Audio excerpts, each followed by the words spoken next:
एक typical sword masters versus demon की story कब इतनी ज्यादा फेवरेट बन गई लोगों की पता ही नहीं चला। और इतना ही नहीं, डीमन स्लेयर एनिमे के लिए रिकॉर्ड्स पे रिकॉर्ड ब्रेक करना तो जैसे कोई आम बात हो गई हो। एंड पता नहीं केवल ये मुझे ही लग रहा है या फिर people are actually doing some awesome cosplays. Really इस मूवी को देखने के लिए लोग कॉस्प्ले करके जा रहे हैं। भाई मुझे नहीं पता तुम्हारी सिटी के अंदर कॉस्प्ले कितना ज्यादा नॉर्मल है, बट मेरी सिटी के अंदर तो नहीं। और मुझे ये काफी ज्यादा शानदार लगता है। And I really want to see Mitsuri's cosplay.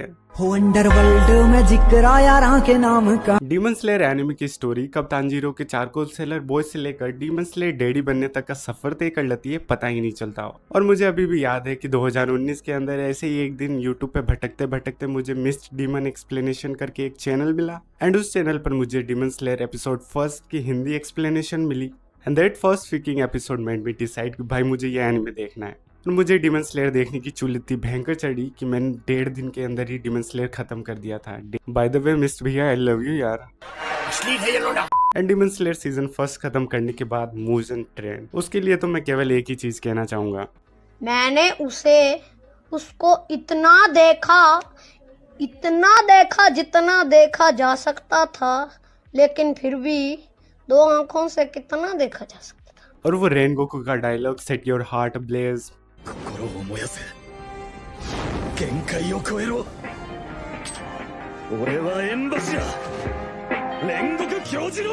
मुझे अभी भी याद है, मैं मुजन ट्रेन देखने के बाद अपने दोस्त के पास गया था और मैंने अपने दोस्त को कहा था, है वॉच दिस शिट भाई, काफी ज्यादा ऑसम मूवी है। वो रेनगोकू का अपने माँ से किए गए प्रॉमिस को निभाना और सबको प्रोटेक्ट करना, even if he had to sacrifice himself. And उसके बाद आकाशा। तुम क्या बनना चाहते हो? आईएएस बनना चाहता हूँ। तुम एक काम करो, आईएएस की तैयारी छोड़ दो।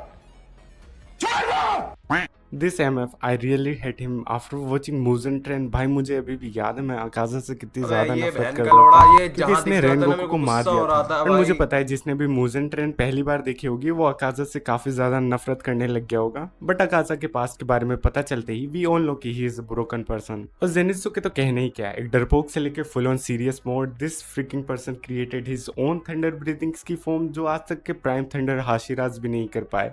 इस बंदे ने केवल एक थंडर फॉर्म से लेकर 4 नई थंडर फॉर्म्स क्रिएट की। और lord Inosuke, by the way this person is my favourite because he didn't learn from tutorial और senseis. Inosuke created his breathing style by using हेटेड trial method, I think so.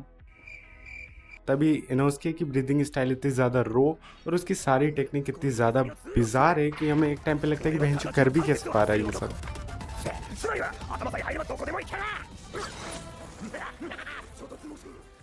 Dude है वो कटाना जो पहले से काफी बुरी हालत में है, बट ये तो इनोस्के का स्टाइल है। बाय द वे तुम्हें नहीं पता तो कटाना के एजेस काफी ज्यादा शार्प और लीनियर होने चाहिए, नहीं तो एक्चुअल फाइट के दौरान तुम्हारी जान भी जा सकती है और तुम्हारी कटाना भी टूट सकती है।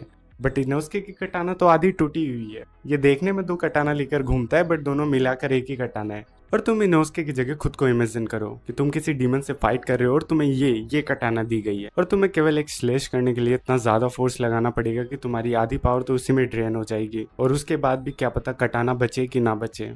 But this person using his कटाना सो परफेक्टली कि तुम्हें लगता है कि भाई वो एक नॉर्मल कटाना है। और डीमन स्लेयर एनिमे इसी तरीके की औसम फाइटों से और काफी सारी इंटरेस्टिंग चीजों से भरा पड़ा है। और अगर तुमने डीमन स्लेयर नहीं देखा तो तुम जाके डीमन स्लेयर देख सकते हो, जैसे कि म्यूचिरो की ग्योतारो से फाइट, जिस देश का विद्वान ही चूतिया हो, तेंजन की अपर 6 से फाइट और तेंजन की 3 काफी सपोर्टिंग वाइफ। तेरे को क्या है, बहुत मजाक लग रहा है तेरे को ये सब चीज? मत कर बेटा मत कर, मैं बोल रहा हूँ। और उसके बाद swordsmith village arc, Hashira training arc और फाइनली इन्फिनिटी कासल आर्क। हम डीमन स्लेयर एनिमे की स्टोरी के एंडिंग पे खड़े हैं और काफी जल्दी डीमन स्लेयर एनिमे एंड भी हो जाएगा। बिकॉज मैंने सुना है कि इन्फिनिटी कासल की 3 मूवीज आएंगी जिनमें से पहली आ चुकी है। एंड भाई ये स्टोरी कितनी ज्यादा जल्दी खत्म हो गई ऐसा लगता है।